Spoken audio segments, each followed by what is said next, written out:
Well, I was born and raised here in the city of Hialeah. We have a lot of history in this city dating back to the 50s when my grandparents came here. I can tell you that I was raised by a single mother, a mother who was able to work multiple jobs at a time just to sustain the home that we lived in and the clothes on my back and the food on the table. I was able and had the opportunity to really grow up in our park system, grow up in our school system here in Hialeah, and really learn the streets in and out of our beautiful city for many years. And I could tell you that really enabled me to really find an identity of who I am and who are the people around me. So again, born and raised in the city of Hialeah, very, very proud of where I'm from.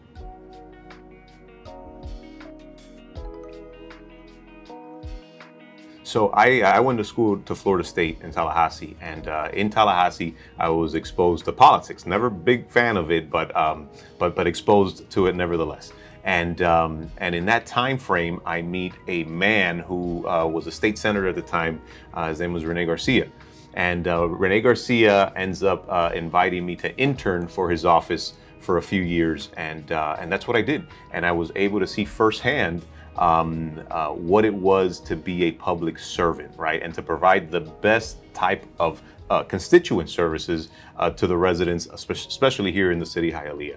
After about a year and a half, I was onboarded full time to his staff and worked on his legislation up in Tallahassee during session, and then worked on constituent services during the off session.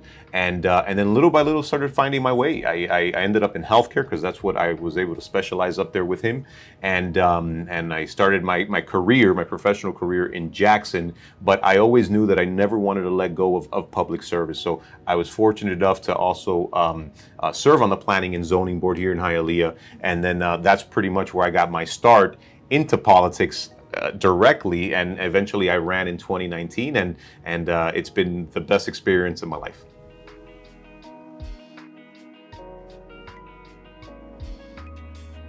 Well, in the last 2 years, we've been able to accomplish a lot, right? And we were brought in a very a different circumstance. As soon as we got elected in 2019, a couple months later, COVID hit, and it was something that never anyone has ever experienced. So we had to quickly adapt and figure out what is the greatest impact we can do with those circumstances, right? And so I can tell you, we were able to partner up with the private sector and create different innovative ways to help our community without these businesses asking for a single profit.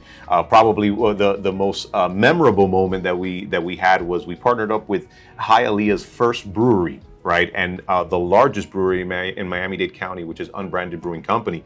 And they were able to create hand sanitizers for us in a moment when there weren't any on the shelves. And so we were able to bottle that hand sanitizer in beer glass. So it looked like actual beer that we had in the bottle, but it was actually hand sanitizer. And we were able to offer it to 1,000 families. So we had lines and lines and lines of cars waiting for hours just to get a bottle of hand sanitizer with some face masks, and that probably was the most memorable. But from a policy perspective, we've been able to pass ordinances that have generated more revenue for the city due to specific development. So in other words, for new development that comes into the city Hialeah, we will be able to generate even more revenue for the city than we had before. So that was probably one of the biggest accomplishments that we've had thus far.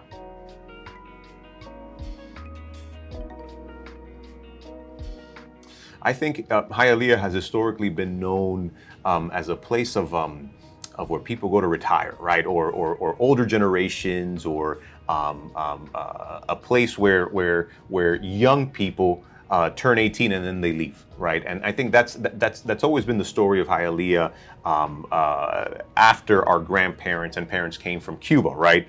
And I hope to change that. right? I myself, I went away to school to Tallahassee, but then I came back, right? I came back and I started a family here. My wife and I, we got married at Immaculate Conception. Our baby was born here, and we have another one on the way. And so we hope to continue to build our family here in Hialeah. And what I would like to do, what I would like for this council and for our mayor to be able to do is work together and create an environment for younger generations, right? We want to create environments where we create a community around mass transit. We have what's called the Transit Oriented Development District, where we have the Tri-Rail station there that could eventually connect to the metro station down in the airport, and then it connects down south to Brickell and downtown. What we hope to do is create a community around that mass transit, right, where we can offer young professionals that work in downtown and in Brickell, we're offering them an alternative to housing.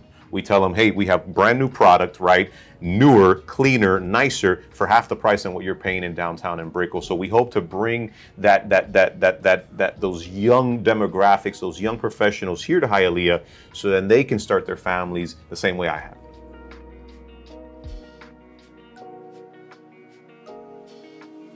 Well, because like I mentioned before, Hialeah has always had a story that wasn't very attractive to most people, right?